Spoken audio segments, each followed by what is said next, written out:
Heritage కోసం విజయ dairy chairman గా ఉన్న తనతో రాజీనామా చేయించారు అనే ఆరోపణలు సరికాదంటున్నారు చలసాని ఆంజనేయులు. రాజీనామా కోసం తన కుమారుడు కుమార్తెపై ఒత్తిడి చేయలేదు అన్నారు. సీఎం చంద్రబాబు సూచనల మేరకే రాజీనామా చేశారని అంటున్నారు చలసాని ఆంజనేయులు. ఆయన వ్యాఖ్యల పూర్తి సారాంశం మా అసోసియేట్ ఎడిటర్ ఈశ్వర్ అందిస్తారు. ప్రస్తుతం మనతో చలసాని ఆంజనేయులు ఉన్నారు. ఆయన ప్రస్తుతం ఒక ప్రైవేట్ హాస్పిటల్లో చికిత్స పొందుతున్నారు.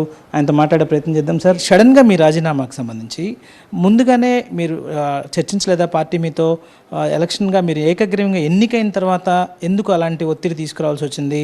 మీరు మిగతా ఇద్దరు డైరెక్టర్లను కూడా పార్టీ వాళ్ళనే తీసుకోలేదా? పార్టీకి సంబంధించిన సమాచారం ఇవ్వలేదా?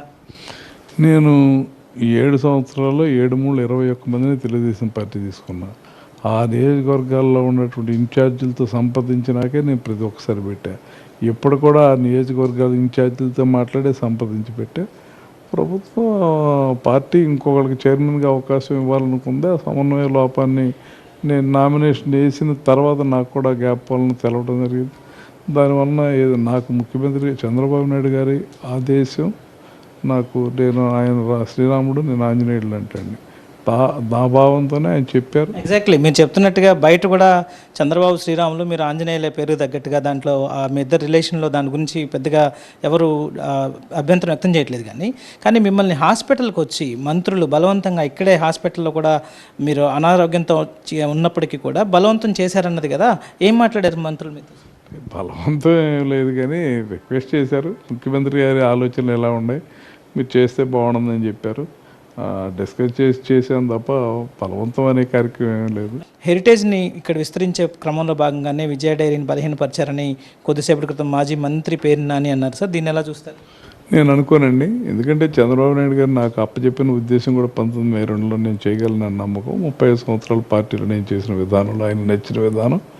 నేను కూడా ఏ సంవత్సరం యాన్యువల్స్ కానీ డైరెక్టర్స్ కానీ తీసుకెళ్ళి రాష్ట్ర అధ్యక్షుడు ప్రతిపక్షంలో ఉన్న ఆయనకి చంద్రబాబు గారికి చూపించేవాడిని. ఆయన నా భుజం తట్టి బాగా చేస్తున్నావు అంజలు, ఇంకా బాగా చేయని ప్రోత్సహించేవారు తప్ప ఎప్పుడు నన్ను డిసప్పాయింట్ చేయటం. ఆయనకి పనిచేసేవాళ్ళు అంటే ఇష్టం. అలా హెరిటేజ్ని కోసం విజయ డైరీని ఇచ్చేస్తారని నేను ఎటువంటి పరిస్థితులు అనుకున్నాను. దానికి అంగీకరించాను. ఎగ్జాక్ట్లీ మ్యాక్స్లో ఉన్నప్పుడు ప్రభుత్వానికి ఏమాత్రం సంబంధం ఉండకూడదనే కదా మ్యాక్స్కి తీసుకొచ్చింది. సహకార సంఘాల మీద ప్రభుత్వాల పెత్తనాన్ని తగ్గించాలని కదా. సో ఇద్దరు మంత్రులు వచ్చి ప్రభుత్వం బలవంతంగా జోక్యం చేసుకోవడం కాదంటారా? దీన్ని ఎలా చూస్తున్నారు మీరు? మ్యాక్స్ని ఇన్ని సంవత్సరాలు చాలా విజయవంతంగా నడిపిన చైర్మన్గా. అంటే అది వాళ్ళు నేను మంత్రులుగా భావించట్లా, తెలుగుదేశం పార్టీ దూతలుగా వచ్చారనుకుంటాను తప్ప వాళ్ళని మంత్రుల దృష్టిలో నేను చూడాల. తెలుగుదేశం పార్టీ నాయకత్వం పంపినటువంటి దూతలుగా అనుకుంటున్నాను తప్ప. కానీ ఆ దూతలే మీ కుమారుడికి ఫోన్ చేసి, అమెరికాలో ఉన్న మీ కుమారుడికి ఫోన్ చేయడం కావచ్చు, లేకపోతే మీ కుమార్తెను కూడా బెదిరించారు, మీ పైన కేసులు పెడతాం, మీ కుటుంబ సభ్యులందరినీ ఇబ్బంది పెడతామని బెదిరించారని చెప్తున్నారు. నిజమేనా? సత్యదూరం అండి.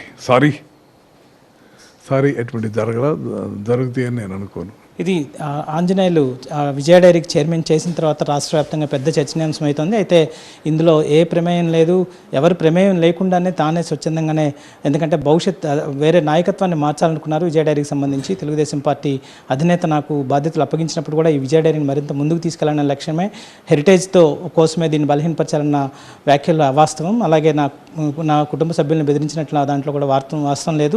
మంత్రులుగా నేను చూడట్లేదు వచ్చిన వాళ్ళని, తెలుగుదేశం పార్టీ దూతలుగా చూస్తున్నాను. పార్టీ అడుగుజాడల్లోనే ముందుకు వెళ్తా అని చెప్పి ఆంజనేయులు చెప్తున్న నేపథ్యం కనిపిస్తుంది. అంజితో ఈశ్వర్, TV9 హాస్పిటల్ నుంచి.